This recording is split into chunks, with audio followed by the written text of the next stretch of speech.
Agradezco al Señor también, como ustedes lo han estado haciendo desde el principio, la bendición y la oportunidad de estar congregados, como también el Señor nos ha enseñado, como iglesia, como un cuerpo espiritual que Él formó cuando estuvo aquí, para que juntos le adoremos y aprendamos.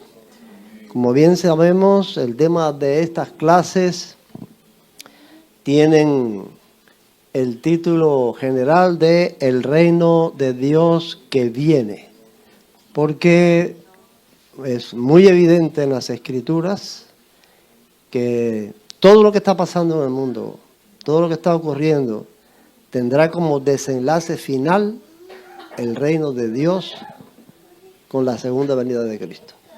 Pero ese reino viene y ocurren cosas que lo anuncian. En ese orden es que estamos dando estas clases. Estamos estudiando desde hace varios sábados el capítulo 2 de Daniel y 7. Capítulos 2 y 7 de Daniel. Ahora mismo estamos considerando 4 imperios. Ya hemos visto en estas clases 2 de ellos. ¿Cuál estamos mirando ahora? ¿Cuál es el imperio que estamos estudiando hoy? El imperio griego. O sea, en esa profecía de Daniel 2 y 7 aparece el imperio griego y ese es el que estamos estudiando hoy. ¿Cuáles son los símbolos proféticos que hoy corresponden al momento histórico? O sea, al momento histórico del Imperio Griego, ¿cuáles son los símbolos proféticos en Daniel 2? ¿Quién lo recuerda? Vientre y muslos de bronce. ¿Cuál es el símbolo de Daniel 7? No.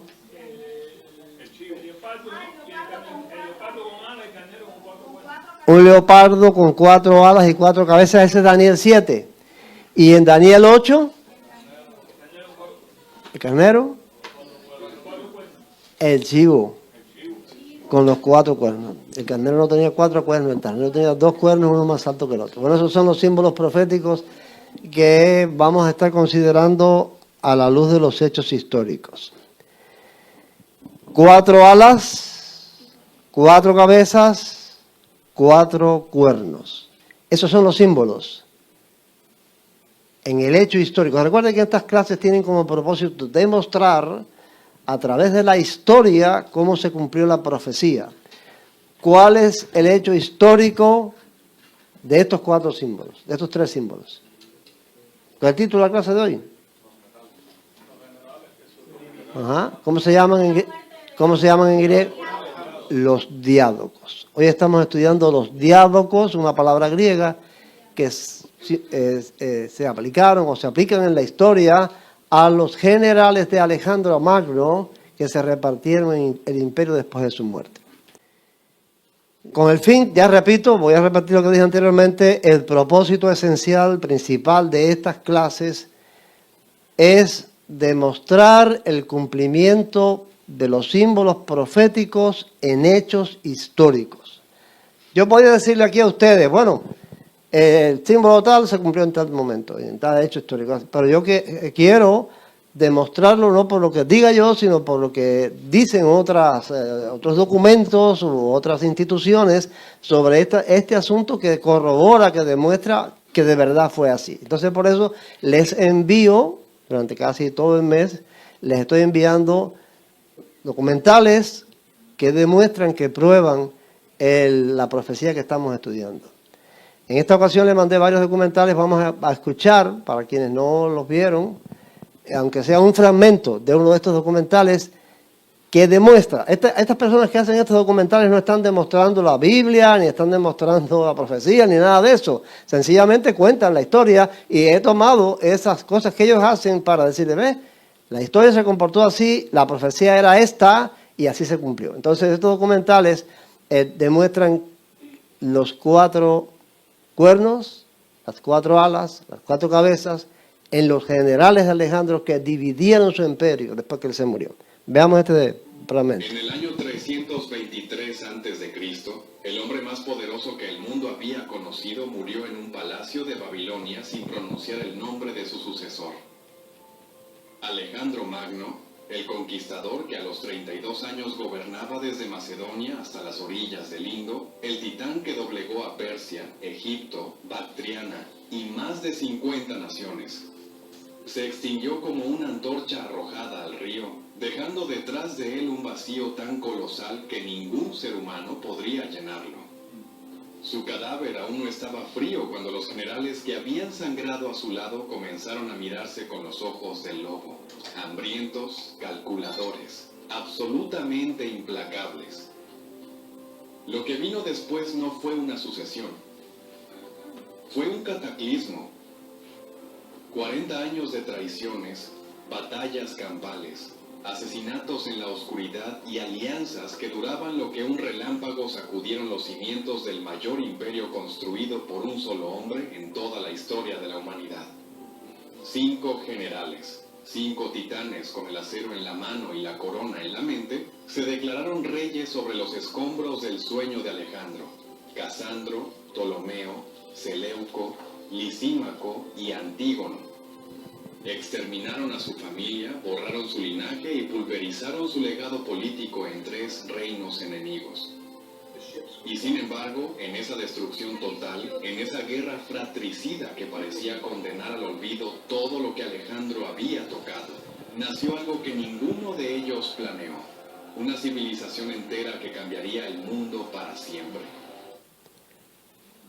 La profecía dice que un chivo tenía un cuerno solitario entre sus ojos en la frente, atacó al carnero, que es el imperio persa, lo destruyó, pero cuando ese chivo, ese cuerno estaba en su mayor fuerza, se partió, se rompió y salieron 4 cuernos en su lugar.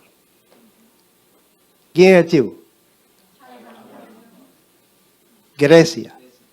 ¿Quién es el cuerno? Alejandro. Los 4 cuernos, ¿quiénes son? Los diádocos. Entonces, esa profecía se cumplió al pie de la letra. A la muerte de Alejandro, según cuentan los historiadores, se reunieron sus generales en el lecho y le preguntaron quién iba a ser el sucesor. Y según algunos dijo, el más fuerte. Al morir él, estos generales, como dice este fragmento de vida, eran titanes que habían estado en la guerra con él todos los años. Y comenzó la batalla entre ellos, la batalla de los diádocos. Los participantes en responder el cuestionario son estos: Yaneli Salazar, Tania Wilson, Alexis Suárez, María Wilson, Remigio Correoso, Jenisbel Correoso, Maite Abreu, Yanelis Cantillo, Rosario Silva, Eduardo Abreu, Adalis Correoso, Lisette Correoso, Cenes Brocar, Sara Abreu, Avilucía Rodríguez y Ariel Brocar. Estos fueron los alumnos que participaron en dar las respuestas al cuestionario. La primera pregunta para las damas: ¿qué ocurrió en el turbulento periodo de guerras, pactos, crímenes y alianzas tras la muerte de Alejandro Magno? Son 3 respuestas, una es la verdadera. Los herederos legítimos se disputan un imperio unificado mediante alianzas y pactos durante largos años. Numerosos generales de Alejandro se disputan ferozmente el territorio conquistado, todos ambicionando la supremacía, y el ejército macedonio entrega inmediatamente todo el poder a Seleuco sin oposición interna alguna. Damas, 1, 2 o 3. 2. Correcto. Es lo que hemos estado estudiando, cómo los generales de Alejandro se disputaron el poder. Quiero hacer breves reseñas históricas, 2 o 3, porque, bueno, vamos a decir por qué después. En este aspecto, nosotros vamos a ver que los datos que yo les mandé a través de los documentales, la enciclopedia Wikipedia y otros documentos más, unos dicen que fueron 20 años de guerras, otros dicen que fueron 40 años de guerras, y esto se debe a que las guerras de los diádocos duraron más de 40 años, pero están divididas en dos etapas por dos grandes batallas. Bueno, el 323 a.C. es la muerte repentina de Alejandro. Después, en el 322, ¿qué comienza? La batalla de los diádocos. Ahí comienzan las guerras de los diádocos contra Antígono, porque esta parte es importante hacer esta diferencia. La primera etapa de la guerra de los diádocos fue contra Antígono, quien quería conservar la unidad del imperio y ser él el sucesor de Alejandro. Como Alejandro había dicho, el más fuerte. Y el más fuerte no fue que se lo creyó. Realmente el más fuerte era Antígono. Antígono en esta fecha ya tenía más de 80 años de edad.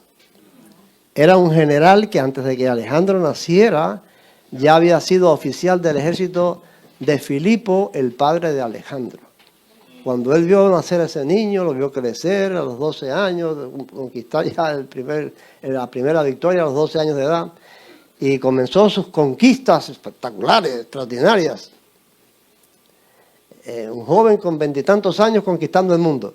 Él lo siguió a todas esas batallas. Antígono fue detrás de él, tras él siempre, y fue combatiente con él hasta el último momento. Ahora que él se muere y deja, bueno, pues Antígono cree que él debe ser el sucesor, pero los otros no estuvieron de acuerdo.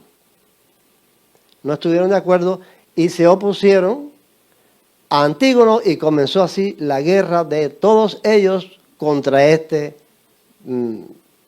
principal, el más destacado. Después, en el 301, se da la batalla de Ipsos, donde muere Antígono, quien había peleado por la unidad del imperio, pero este queda definitivamente fragmentado. Entonces ya en esta batalla muere Antígono, pierde la oportunidad de unificar el imperio y ser el rey, y siguieron las batallas. Ya cuando muere Antígono, entonces siguieron peleando los otros, unos contra otros, hasta el 281 a.C. con la batalla de Curupedio, donde se enfrentaron dos generales veteranos, también ancianos ya, supervivientes, Seleuco y Lisímaco. En esta batalla muere Lisímaco y terminan las guerras de los diádocos, quedando el imperio dividido definitivamente en tres grandes reinos: Macedonia, Asia y Egipto. Ahora bien, entre esta fecha primera, del 322 y el 301, hay 21 años.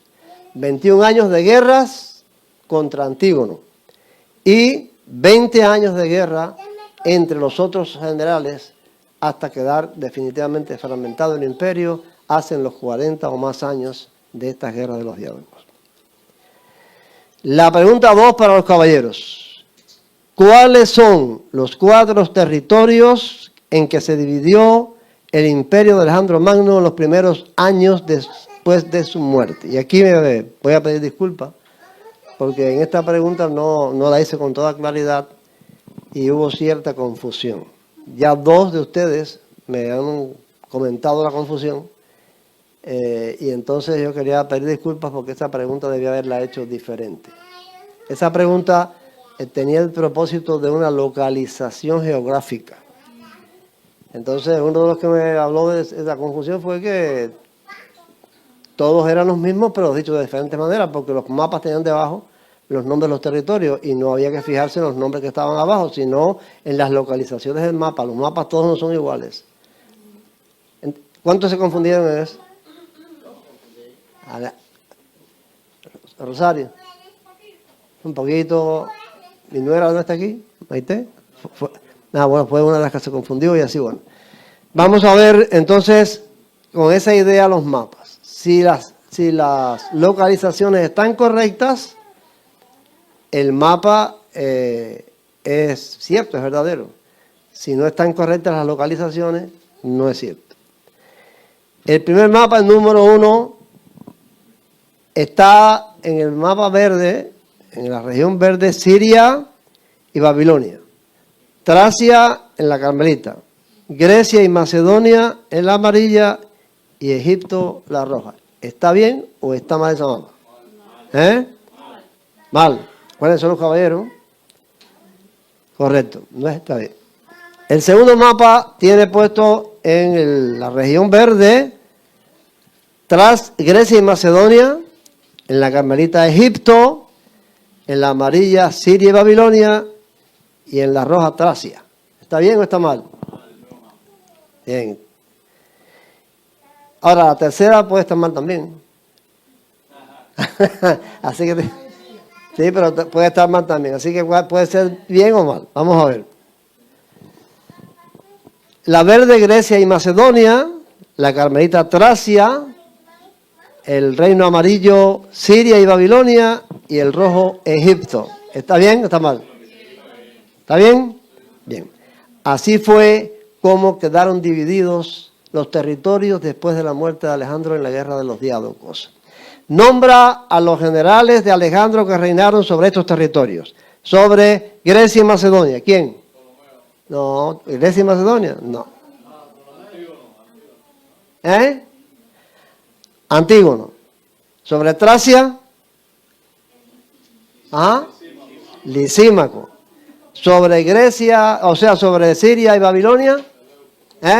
Seleuco. Y sobre Egipto, Ptolomeo.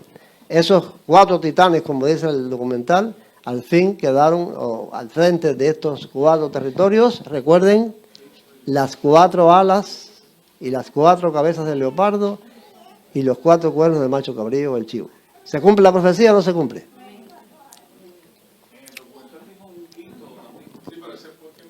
Sí. No, cuando tú vas a la historia, de verdad son como 7 o 10. Porque está Pérdicas y está Casandro y hay varios más que no tuvieron territorios, no dominaron territorios, pero sí pelearon por sus intereses o afiliados o aliados con alguno de estos otros. ¿Qué supuso, la pregunta para las damas, qué supuso la ruptura definitiva del reino de Alejandro? Que Antígono y su hijo Demetrio fueron coronados en el 306 a.C., ejemplo que siguieron los demás diádocos. Que Casandro y Ptolomeo fueron coronados en el 289, ejemplo que siguieron los demás diádocos, o que Seleuco y Lisímaco fueron coronados en el 310, de la misma manera. Las damas, 1, 2 o 3. ¿La 1? Correcto. ¿No? La 1 porque el hecho de que Antígono, que ya dijimos, es el general este de más de 80 años, que pensó que era el que debía tener la sucesión, decidió coronarse como rey, ya eso supuso, ya eso estableció la ruptura del imperio, porque entonces los demás dijeron, no, esto no es así, tú no eres el rey, a ti no te nombraron sucesor. Y comenzó entonces la guerra. El hecho ese de que él ya apenas de unos años de la muerte de Alejandro se corona como rey, crea el conflicto. La pregunta 4 para los caballeros. ¿En qué circunstancias murió Lisímaco? Lisímaco murió durante una expedición contra Egipto después de ser derrotado por Ptolomeo cerca de Menfis en el 283. Su fallecimiento marcó el comienzo de nuevas alianzas entre los antiguos generales macedonios.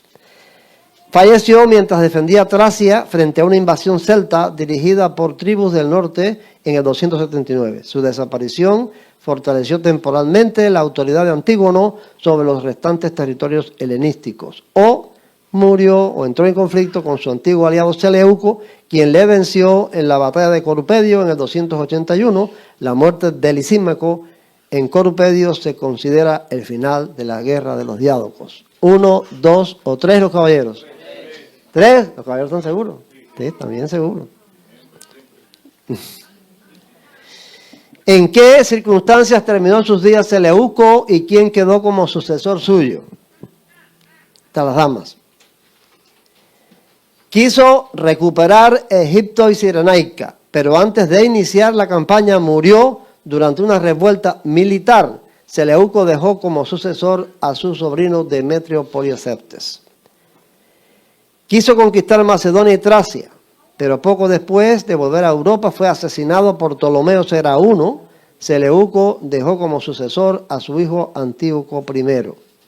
O tercero, quiso extender su dominio sobre Grecia y Asia Menor, aunque falleció víctima de una enfermedad inesperada. Seleuco dejó como sucesor a su general Lisímaco para gobernar el imperio. Las damas, 1, 2 o 3.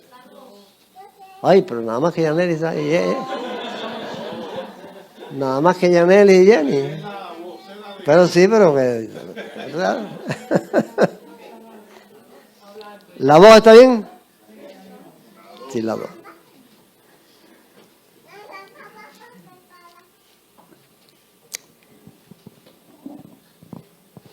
Vamos a otra vez de reseña histórica. Y a partir de aquí quiero decirle algo importante. ¿Por qué quiero hacer estas reseñas históricas? Algunas simbologías proféticas de estos eventos ocurridos hace milenios atrás todavía tienen que ver con eventos que deben ocurrir en el futuro ahora. Fíjense cómo es esta combinación. Estos eventos históricos, estas simbologías, no los eventos, las simbologías proféticas que señalan a estos eventos históricos que ocurrieron milenios, todavía hoy están enlazadas con profecías que deben cumplirse en el futuro, no ahora mismo, en el futuro. Y por eso es que quiero hacer estas reseñas históricas y llamar la atención sobre eso. No veo aquí a mis nietos. Alejandro, bueno, sí. Y Edward, pero que al final de la clase quiero hacer un llamado de atención a mis nietos. Así que quisiera que todos estuvieran aquí, los 7 nietos, estuvieran aquí al final de la clase. Esta breve reseña histórica tiene que ver con una parte que ustedes han leído del libro de Daniel, 8 al 12. Esto lo he tomado de la traducción en lenguaje actual de la Biblia. Escuchen. El chivo se iba haciendo más y más fuerte, pero en su momento de mayor fuerza, el cuerno más grande se le rompió. En lugar de ese gran cuerno, le salieron otros 4 cuernos. Uno de ellos apuntaba hacia el norte, otro hacia el sur, otro hacia el este y otro hacia el oeste. A uno de los cuernos le salió otro cuerno pequeño, y ese cuerno creció mucho, y se extendió hacia el sur, hacia el oeste y hacia la tierra más hermosa. Fue tanto lo que creció, que llegó a tocar las estrellas del cielo. A muchas de ellas las derribó y las pisoteó. Este cuerno pequeño se atrevió también a desafiar al jefe mismo de las estrellas. Para colmo, prohibió que se presentaran a Dios las ofrendas diarias y se burló del templo. Era tanta su maldad, que ordenó que su ejército acampara en donde todos los días se presentaban las ofrendas. Luego echó por los suelos la verdad y comenzó a hacer todo lo que quiso. Y todo le salió bien. Bien. No es difícil para algunos de ustedes aquí ahora mismo, sin haber estudiado todas las clases anteriores, decir quiénes son esos cuernos que le salieron. No es difícil. ¿Quiénes son? Ok. Son los 4 reinos helenos o griegos en los cuales se dividió el imperio de Alejandro Magno. Ahora, ¿quién fue el cuerno pequeño que surgió de uno de esos 4 cuernos? De uno de esos 4 cuernos.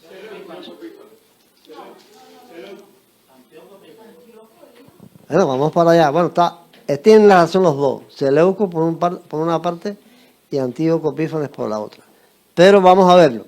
Aquí, de ese cuerno pequeño que surge de uno de los 4 cuernos, es el 6º descendiente en la dinastía de Seleuco en el reino de Siria Babilonia. O sea, el 6º descendiente de Seleuco cumple la profecía del cuerno pequeño con todas estas características que dice ahí. Vamos para allá. Bueno, vamos para allá. Se llamó, ustedes ya lo saben, se llamó Antíoco IV Epífanes. Chosno o tataranieto en 4º grado de Seleuco. Gobernó el reino Seleucida entre el 175 y el 164 a.C. El reino Seleucida es el amarillo, el más grande en el mapa. obligó a los judíos a adoptar la religión y las costumbres griegas. Llevó a cabo una agresiva campaña de helenización forzada en Judea. Las medidas más severas impuestas por su régimen incluyeron profanación del templo. Dedicó el segundo templo de Jerusalén al dios griego Zeus e instaló una estatua en su honor dentro del templo. La abominación desoladora de Daniel 11:31.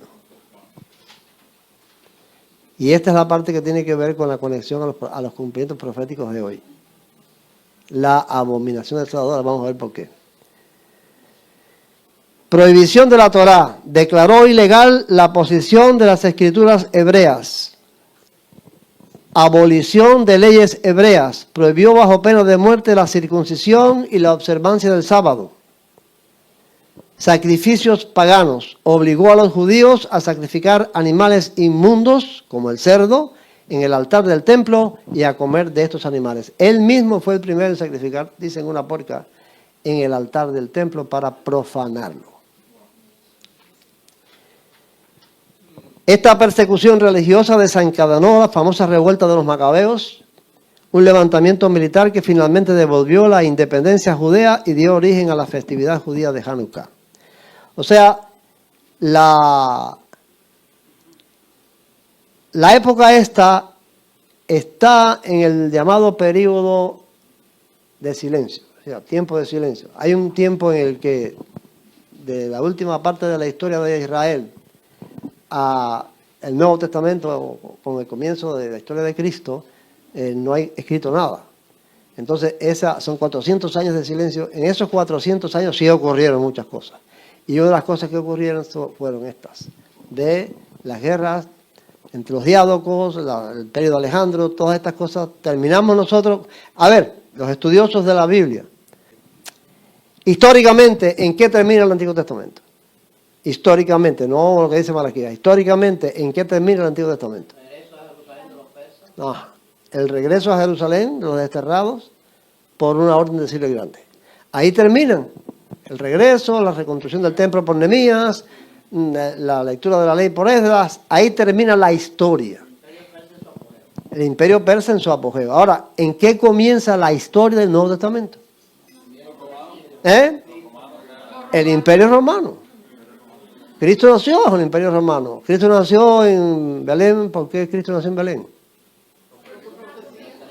Sí, pero no, aparte, en el hecho histórico.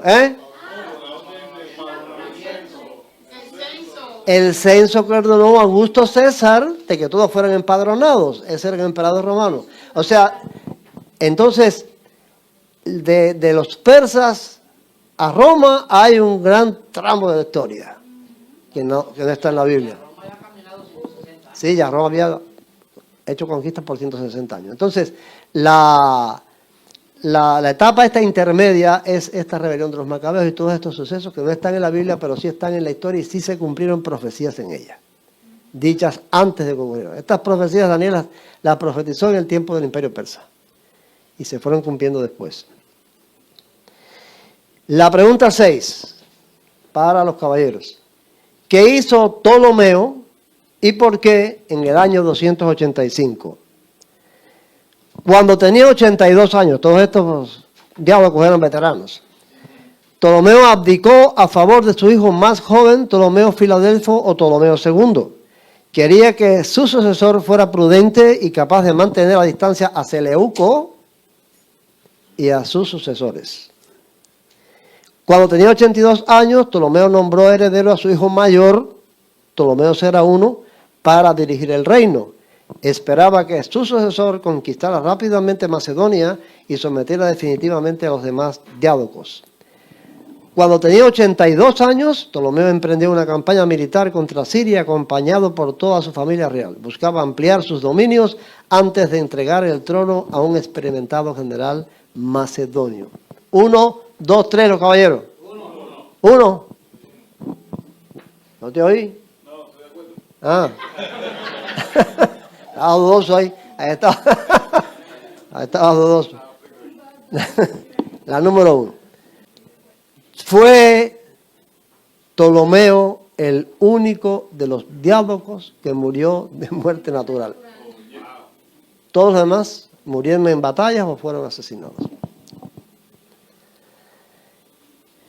Vamos a una reseña histórica aquí también. Daniel 11. ¿Qué narra el libro de Daniel 11 principalmente?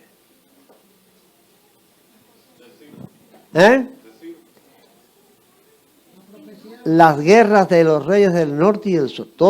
Casi todo el capítulo es eso. El rey del norte hizo tal cosa, el rey del sur hizo tal cosa, el rey del norte tal cosa. Las cosas disparatadas estas que se publican hoy en las redes sociales, yo me encontré no hace mucho, hace un tiempo, la interpretación profética de alguien de que el reino del norte de Daniel 11 es Estados Unidos y el reino del sur es China y los países asiáticos.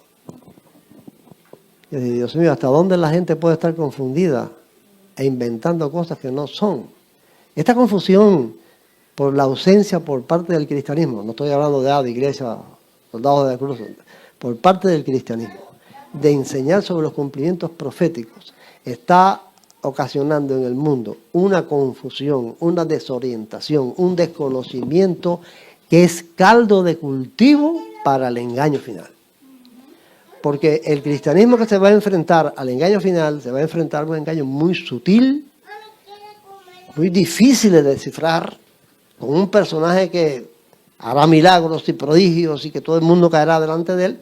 Y si no están instruidos, si no están enseñados, si no tienen conocimiento del cumplimiento de la profecía y qué significa ese personaje, va a estar así, creyendo que es China y que es Estados Unidos y va a caer en el engaño final. Por eso es tan importante, y yo me he empeñado parte de mi vida en estudiar las profecías y darlas a conocer primeramente a mi familia y después a todo el que se acerque, para que no estén engañados, para que sepan cómo han venido sucediendo las cosas y estén advertidos de lo que va a pasar.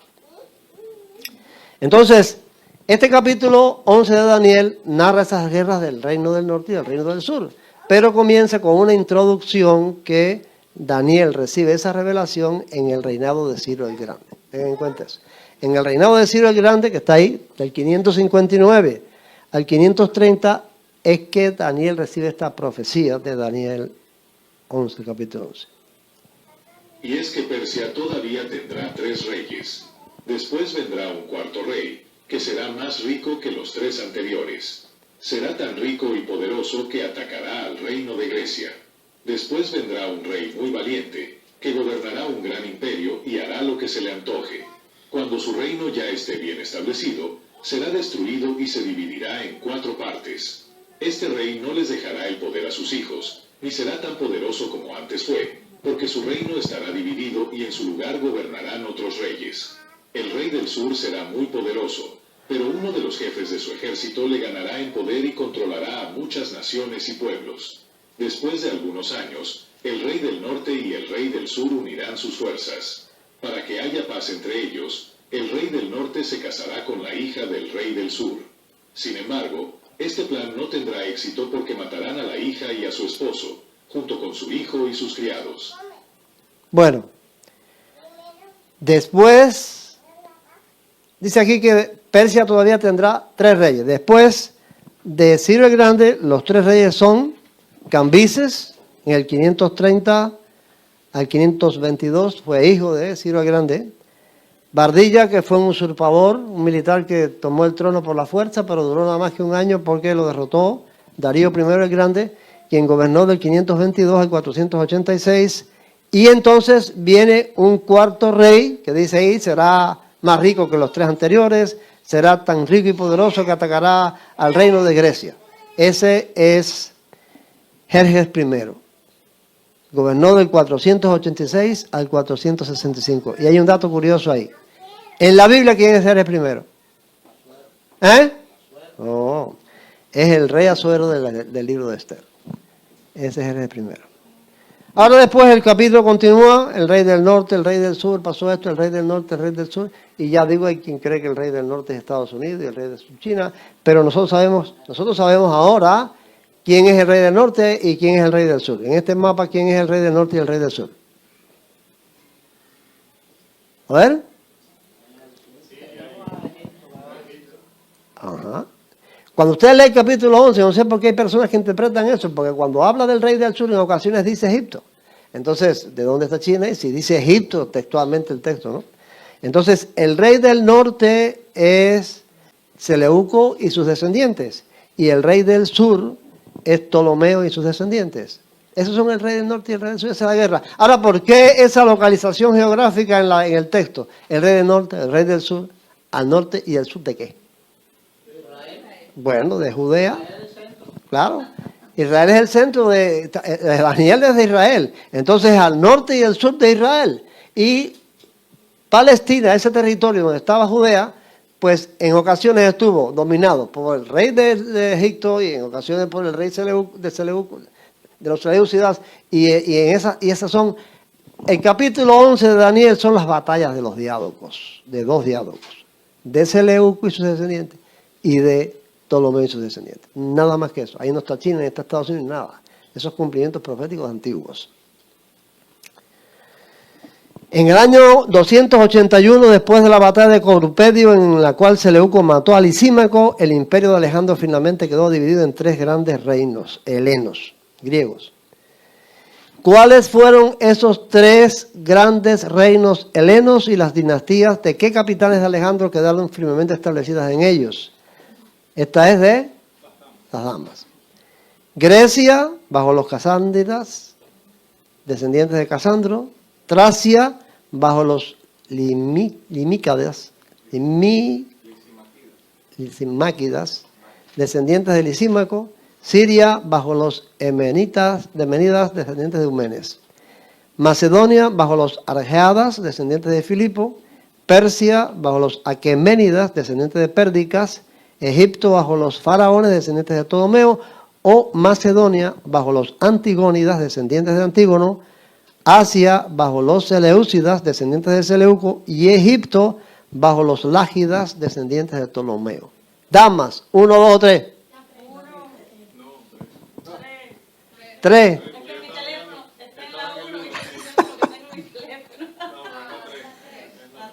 La 3. Es la 3 porque fueron estos los sucesores. A los de Ptolomeo, o sea, a los del sur de Egipto se le llaman Lágidas porque el padre de Ptolomeo se llamó Lagos. Y de ahí viene entonces el patronímico.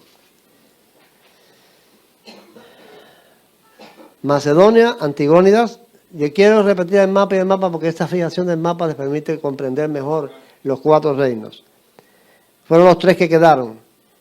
Asia bajo los Seleucidas y Egipto la descendencia ptolemaica o Lágidas. ¿Qué significa la palabra griega epígonos y a quiénes suele referirse? Significa nacido después, suele referirse a la persona que sigue el estilo de una generación anterior. Significa nacido después, suele referirse al fundador original de una escuela histórica antigua. Significa jefe militar, suele referirse al conquistador que impone una nueva dinastía. Si me dejan a Yolito solo porque me conteste esta pregunta. A ver si tira al blanco, porque yo es loca se tira al blanco. A ver. Tengo un 33% de... Yo diría que la 3. ¿La 3? ¿Qué dicen los caballeros? La 1. Suele referirse a la persona que sigue el estilo de una generación anterior. La palabra epígono significa eso. En referencia al periodo helenístico de la historia de Grecia, ¿a quiénes se le da el nombre de epígonos? Las damas. A los generales que acompañaron personalmente a Alejandro durante su campaña, a los reyes que sucedieron en el trono, a los diádocos, y a los, esa sí la respondía fácil, a los gobernadores persas que conservaron sus provincias tras la conquista. Las damas, 1, 2, 3. La 2. Sí, porque aunque Yolito no estudia eso, sí está ahí al tanto de la deducción lógica de las cosas. Bien, según los datos históricos que vimos en la enciclopedia digital Wikipedia, hubo una gran diferencia entre los diádocos y los epígonos. ¿Cuál fue la diferencia? A ver, si se recuerdan. Esa no está entre las preguntas que hicimos. Por la clase que vieron, hubo una diferencia entre los diádocos, sucesores de Alejandro, y los epígonos, sucesores de los diáconos. ¿Cuál es la diferencia? Los epígonos helenísticos no fueron tan ambiciosos como los diádocos, pues ninguno de ellos tuvo la intención de restaurar el imperio de Alejandro en toda su magnitud. O sea, no hubo más guerras, hubo más problemas. Siguieron habiendo guerras, hubo guerras por otras circunstancias, pero no por querer unir al imperio en un solo gobierno. A todo este periodo después de la muerte de Alejandro se le denomina período helenístico. Cuando lo vean en la historia se refiere a eso. Estos tres reinos helenos fueron conquistados más tarde por otra potencia imperial que llegó a convertirse en el cuarto imperio de la profecía. Aquí, en esa región central de Italia, surgió otro poder, otra fuerza, que se convirtió en imperio, conquistó a esas naciones helenísticas hacia el oriente y hacia el oeste, conquistó toda la costa del Mediterráneo, de Europa y de África, hasta el Océano Atlántico. ¿Quién fue ese imperio? Roma. Ese fue el imperio romano. Es una ciudad. Roma era una ciudad. Bueno, Roma conquistó todo eso y se convirtió en el cuarto imperio de la profecía que vamos a estudiar más adelante. ¿Cuáles son los símbolos proféticos que se refieren a este cuarto imperio? Los símbolos que hay en la profecía. Es la pregunta 10 para los caballeros. Mira a ver el boyerito. Dice, la cabeza de oro en la estatua de Nabucodonosor y el león alado en la primera visión de Daniel. El pecho de plata de la estatua de Nabucodonosor y el oso con un costado más alto que el otro en la segunda visión de Daniel. O las piernas de hierro en la estatua de Nabucodonosor y la cuarta bestia espantosa y terrible en la visión de... 1, 2, 3. Abre, claro. Las piernas de hierro en la estatua de Nabucodonosor y la cuarta bestia espantosa y terrible de la visión de Daniel. Vamos a hacer la conclusión. Y aquí es donde quería llamar a mis nietos, que nada más está Alejandro aquí. 3 textos bíblicos, atiendan bien a esto. 3 textos bíblicos que debieran erizarle la piel a cualquiera que no tenga los conocimientos necesarios sobre el cumplimiento de las profecías. Porque son peligrosos. Quien no conozca las profecías, quien no esté al tanto de cómo han venido sucediendo las cosas para estar consciente de qué está pasando en el momento en el que él vive, puede ser desastroso. ¿Qué dijo Cristo sobre el poder que vendrá al final de los tiempos? Cuando diga, Cristo dice, Cristo dijo, ese texto, que Cristo dijo, vendrán muchos en mi nombre diciendo yo soy el Cristo. Cuando digan, helo aquí, está en el desierto, no salgáis. Está en los aposentos, no vayáis. Y dice esta advertencia, mirad que os lo he dicho antes. Ese poder engañoso va a aparecer al final de los tiempos. Pero los que no estén al tanto de los cumplimientos proféticos ni cuenta se van a dar. Porque ese engaño se da al cabo de siglos, de milenios. Y será tan sutil que dijo Cristo otras palabras. Dijo, engañará, si fuese posible, aún a los escogidos. O sea que ese engaño va a ser tan sutil que se le debe erizar la piel a cualquiera que no conozca. Estamos luchando aquí y yo creo que a ninguno de los que está aquí se le va a erizar la piel porque están aprendiendo a conocer los cumplimientos de las profecías. Y estarán... Cuando Cristo le dice que aquellos días serían tan malos que serían acotados solamente por causa de los escogidos, porque serían demasiado... Ni los escogidos. Bien, vamos a ver estos 3 textos bíblicos. El primero es la abominación desoladora en el templo de Jerusalén. O sea, va a tratar sobre eso. La abominación que tiene que ver, decía, con el cumplimiento del futuro. La abominación desoladora en el templo de Jerusalén. Marcos 13:14, de Cristo, palabras de Cristo. Pero cuando veáis la abominación desoladora de que habló el profeta Daniel, fíjense si tiene actualidad, la abominación desoladora de que habló Daniel, puesta donde no debe estar, el que le entienda, y para entender hay que saber las cosas como son, porque entonces los que estén en Judea huyan a los montes. Esto es parte del sermón profético. Está pasando desde el tiempo de Antíoco Epífanes. Está pasando desde el tiempo de Antíoco Epífanes y pasará al final de los tiempos. Esa es la vinculación que hay entre estas profecías antiguas y estos símbolos antiguos con lo que va a pasar en el futuro. Vamos a verlo. El pasaje paralelo de Mateo dice puntualmente cuál es el lugar donde esa abominación desoladora estará puesta. O sea, Marcos dice puesta donde no debe estar la abominación desoladora, pero Mateo dice dónde está. Dice en Mateo 24, 15 y 16, por tanto, cuando veáis en el lugar santo la abominación desoladora de la que habló el profeta Daniel, el que le entienda, entonces los que estén en Judea huyan a los montes. El lugar santo es una frase en el contexto del siglo I entre los judíos que hace referencia al templo, no a otra cosa. El lugar santo es el templo. Cuando ven en el lugar ten santo, en el templo de Jerusalén, la abominación desoladora de que habló Daniel, entonces huyan a los montes y hagan esto y hagan lo otro. Vamos entendiendo esa idea. Pasó desde el tiempo de Antíoco Epífanes. Vamos allá, esa es parte del estudio. La abominación desoladora en el segundo templo la primera vez. ¿Cuál fue el primer templo? El que hizo Salomón. ¿Ese qué le pasó? Los babilonios lo destruyeron en la primera invasión babilónica.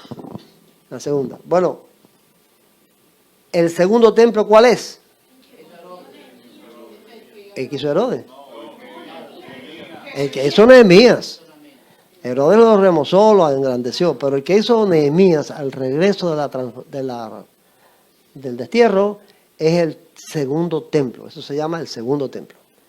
Ahora, la primera vez en el segundo templo apareció la abominación desoladora de que habló Daniel. ¿Quién fue? Antíoco IV Epífanes. Recuerda que puso una estatua del dios Zeus dentro del templo, y no fue dentro del templo simplemente, dentro del lugar santísimo. Puso la estatua de Zeus. La palabra Epífanes era un título divino. Vean toda esta vinculación.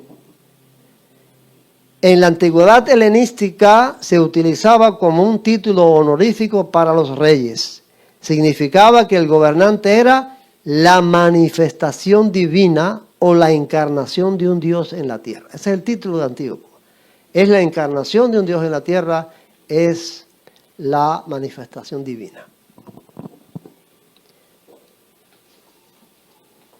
En Daniel 11, 31 y 33 dice: Se levantarán sus tropas, que profanarán el santuario y la fortaleza, quitarán el sacrificio continuo y pondrán la abominación desoladora.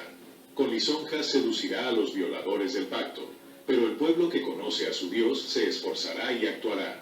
Los sabios del pueblo instruirán a muchos, pero durante algunos días caerán a espada y a fuego, en cautividad y despojo.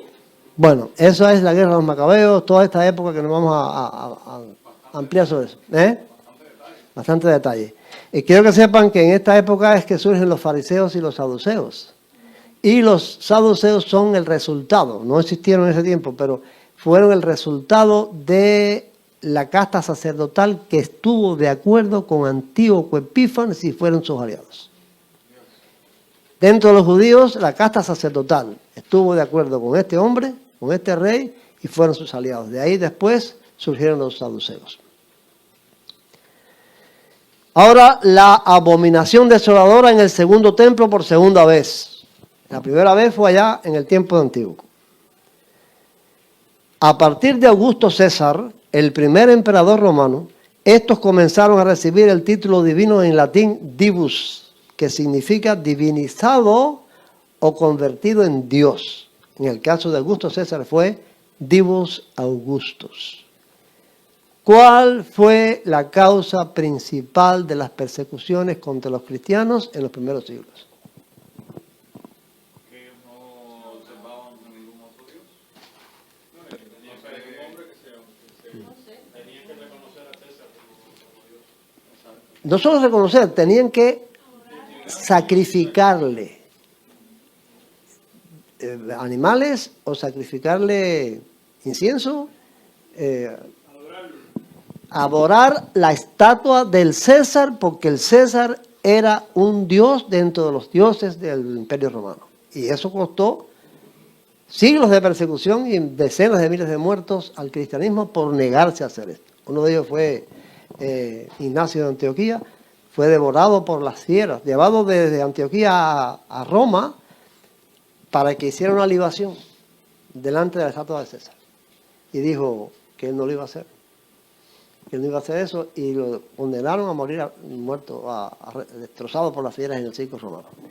Así, porque César se convirtió en un dios. Yo indagando en internet sobre qué hecho en esta época del templo y de la toma de Jerusalén por los romanos se cumplió esta profecía de la abominación desoladora, porque fue una cosa que Cristo le dijo: cuando vean la abominación desoladora, huyan, no regresen atrás a recoger la capa, ni váyanse de Jerusalén, porque son días de angustia.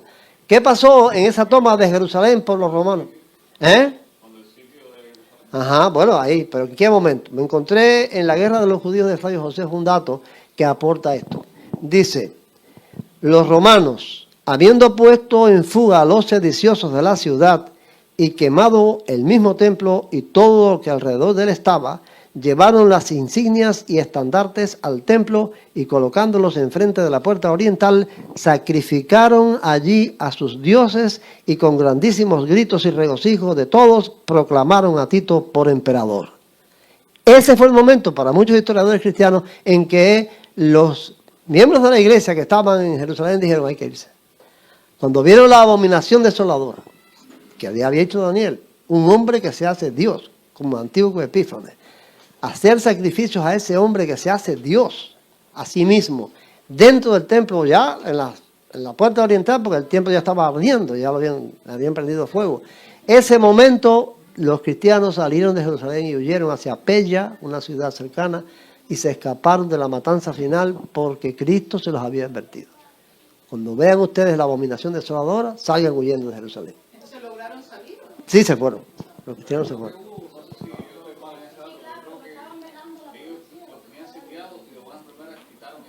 Pasó algo, sí, ahí pasó otro suceso que no se sabe el motivo por el cual Tito levantó el sitio durante unos días y esa fue la oportunidad que ellos tuvieron para salir. Ahora, la abominación desoladora en el tercer templo de Jerusalén. ¿Dónde está el tercer templo? En la mezquita de Amado.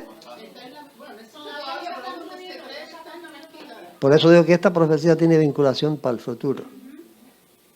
Esa abominación desoladora a un hombre que se hace Dios a sí mismo, como Antíoco Epífanes o como el emperador romano, se va a sentar en el lugar santísimo del tercer templo de Jerusalén que todavía no existe.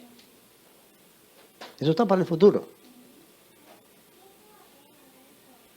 En 2 Tesalonicenses 2:1-4 dice: Con respecto a la venida de nuestro Señor Jesucristo y nuestra reunión con Él, os rogamos, hermanos, que no os dejéis mover fácilmente de vuestro modo de pensar, ni os conturbéis, ni por espíritu, ni por palabra, ni por carta como si fuera nuestra, en el sentido de que el día del Señor está cerca.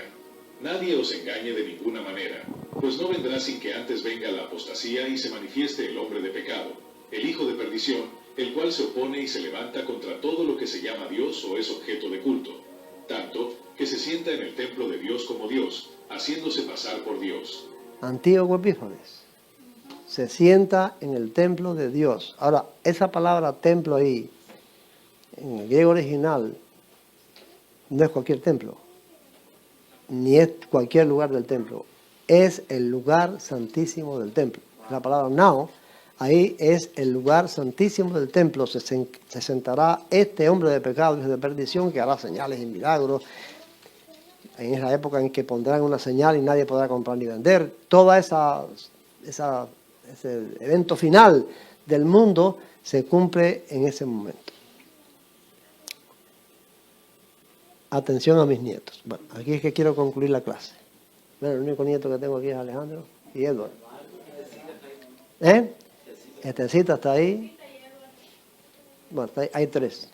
Pero me faltan Acri y Joseph, que también me ayudarían aquí en esto.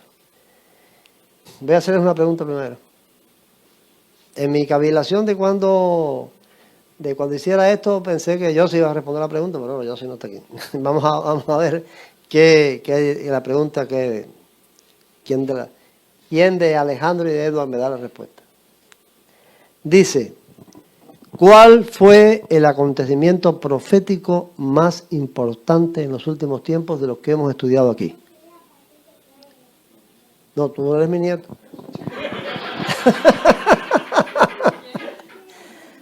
Yo digo, Joelito, levanta la mano. Es mi nieto. Sí, la pasa. Edward o Alejandro. De lo que hemos estudiado aquí, ¿cuál fue el cumplimiento profético más importante de los últimos tiempos? Si no la pasamos para Joelito, Joelito. Ese es el acontecimiento. De lo que hemos estudiado aquí, el acontecimiento más importante de los últimos tiempos es el resurgimiento de Israel.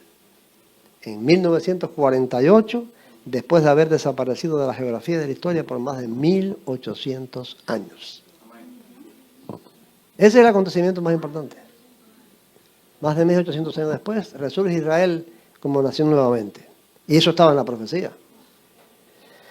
Bueno, el otro acontecimiento importante que anuncian las profecías es la reconstrucción del tercer templo de Jerusalén. Y es la atención que quería llamarle a mis nietos y a todos. Pero bueno, como estas clases yo las comencé para mi familia, pues quise primero hablarle a mis nietos. Estas profecías, Alejandro y Edward y todos los demás, como lo sabemos, se cumplen en largos periodos de tiempo, no ahora mismo. Esta reconstrucción del templo está ahí, ya prevista. No solo en la profecía, en los hechos. Busquen en internet, ahí en Google, con inteligencia artificial, qué es el Instituto del Templo, y van a ver que hay todo un programa ya, hasta la vaca roja y las vestiduras de los sacerdotes, todo está preparado para la reconstrucción del tercer templo. Todo está preparado. No se ha podido hacer porque está las mezquitas musulmanas ahí, y no puede hacerse. Pero está programado. Ahora, ¿cuándo se va a lograr esto? ¿Cuándo se va a dar esta reconstrucción? No lo sabemos. La alerta que quiero darle a mis nietos es esta. Ustedes están ahora, por su abuelo, advertidos. Ahora les estoy anunciando, les estoy enseñando sobre este suceso. Puede que eso ocurra cuando ustedes sean ancianos como yo, con más de 70 años. Puede esto que esto pase, o puede que ustedes terminen sus días y esto tampoco pase. Pero si pasara, cuando ustedes tuvieran 70 o más años y ya ustedes tuvieran también hijos y nietos, yo quisiera que esto estuviera en la mente, que estuviera presente. Cuando vean el templo reconstruyéndose, sepan, estén claros, que está cerca el anticristo, no el fin, que está cerca el hombre de pecado y el hijo de perdición, que se sentará en ese lugar santísimo de ese templo a engañar a la humanidad, y que en ese engaño hasta los escogidos pueden ser engañados. Que eso esté en sus mentes, aunque sean ya ancianos como yo. Y todavía más les voy a pedir, todavía más, que enseñen a sus hijos, mis bisnietos, y a sus nietos, mis tataranietos, esta verdad. Para que cuando, si ustedes terminan y no está cumplido, sus nietos o sus bisnietos, que serían mis tataranietos, también estuvieran enterados. Y hacer lo posible porque en la familia esta cadena de enseñanza, de advertencia profética, no se pierda, porque a mí no me parece casual que los púlpitos cristianos o en los púlpitos cristianos hoy estén ausentes las enseñanzas sobre las profecías. Se está hablando de todo, de muchas cosas, de un Dios de ropa y zapatos, del amor de Dios, del perdón de Dios, de la salvación, pero el tema profético, genuino, verdadero, no que chine y no, ese tema profético es un engaño. El tema profético, el estudio de estos temas no existe casi. Entonces el mundo va a estar engañado. Y yo quisiera que mi familia, hasta mis tataranietos, estuvieran claros porque se transmita esta enseñanza ya cuando ya no esté aquí. Y pues no solamente mi familia, todos los que escuchan hoy debieran estar preocupados por transmitir, entender primero ellos mismos, ustedes mismos, entender esta enseñanza y transmitirla a sus descendientes. Él reciba la honra en mi deseo.